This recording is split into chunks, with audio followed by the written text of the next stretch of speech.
नमस्कार स्टूडेंट्स, आज हम अपने MECE MA 202 फ्लूइड मैकेनिक्स एवं मशीन सब्जेक्ट के टॉपिक पाइप्स फ्लो या फ्लो इन पाइप्स के क्रम में transmission of power through pipes, मतलब कि ऐसे पाइप जिनमें कोई द्रव प्रवाहित हो रहा हो तो उस द्रव के माध्यम से पावर या कहना चाहिए हमें कितनी शक्ति हम एक स्थान से दूसरे स्थान पर संचरित कर सकते हैं, उसका अध्ययन हम देखेंगे।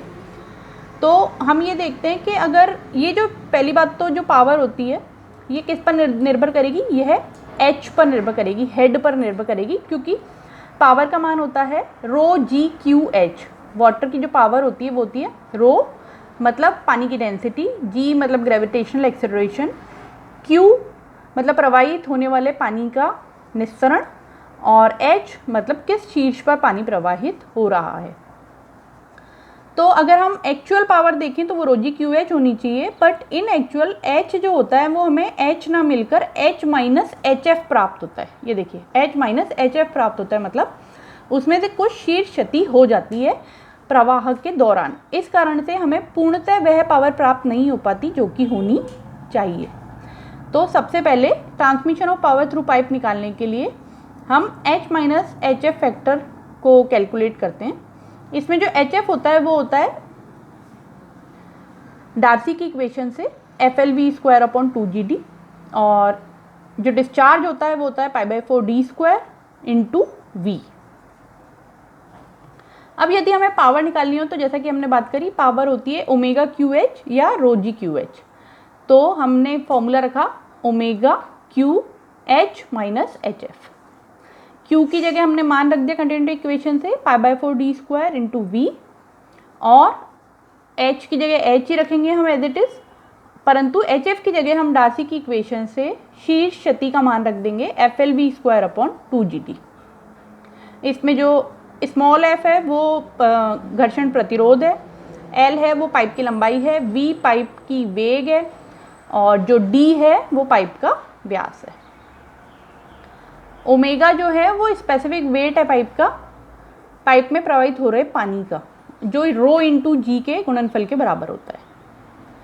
तो अब इस इक्वेशन के आधार पर हमको निकालना है मैक्सिमम पावर ट्रांसमिटेड कितनी है पाइप के द्वारा जब उसमें द्रव प्रवाहित हो रहा है। तो जब भी हमें किसी चीज़ का मैक्सिमा या मिनिमा निकालना होता है तो हम उसका अवकलन करते हैं और उसे 0 के बराबर रख के इक्वेशन को फिर वेरिएबल की वैल्यू ज्ञात करते हैं। तो उस वैल्यू पर उस फैक्टर का मान मैक्सिमम या मिनिमम होता है। तो यहाँ पर हम क्या करेंगे, वो वेरिएबल यहाँ पर है v मतलब वेलोसिटी, ठीक है। तो हम क्या करेंगे, जो p की इक्वेशन है उसको v के सापेक्ष में अवकलित करेंगे और उसको हम 0 के बराबर रखेंगे और फिर हम वैल्यू निकाल के देखेंगे। तो सबसे पहले हम इसका अवकलन करेंगे। अवकलन करने के लिए ये देखिए, जब दो फैक्टर मल्टीप्लाई में होते हैं तो उनका अवकलन करने के लिए पहले एक फैक्टर का अवकलन कर लेते हैं, दूसरे को कांस्टेंट मानते हैं। सेकंड टाइम में दूसरे को का अवकलन करते हैं और पहले को कांस्टेंट मानते हैं। तो उसी पर्पज से हम करेंगे।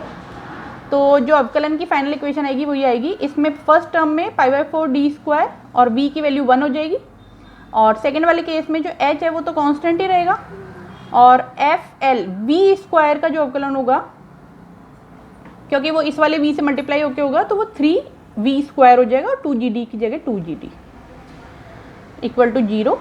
और इसको बराबर 0 के रखने पर ये आगे वाला फैक्टर 0 हो जाएगा।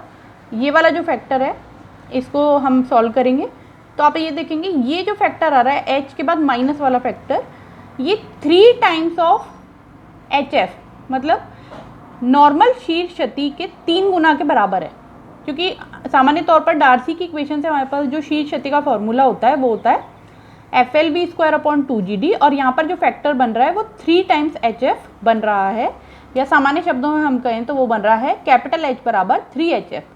मतलब कि पाइप द्वारा जो पावर ट्रांसमिट हो रही है, यदि हम उसकी मैक्सिमम कंडीशन निकालना चाहते हैं कि उसका मान अधिकतम कब होगा, तो वह तब होगा जब कुल शीर्ष क्षति घर्षण क्षति के तिगुने के बराबर होगी,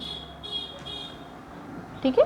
तो जब कैपिटल H बराबर 3HF होगा तो ऐसी हर एक कंडीशन में पाइप द्वारा द्रव प्रवाह के केस में पावर का मान अधिकतम होगा या शक्ति का मान अधिकतम होगा। इस वीडियो में इतना ही, धन्यवाद।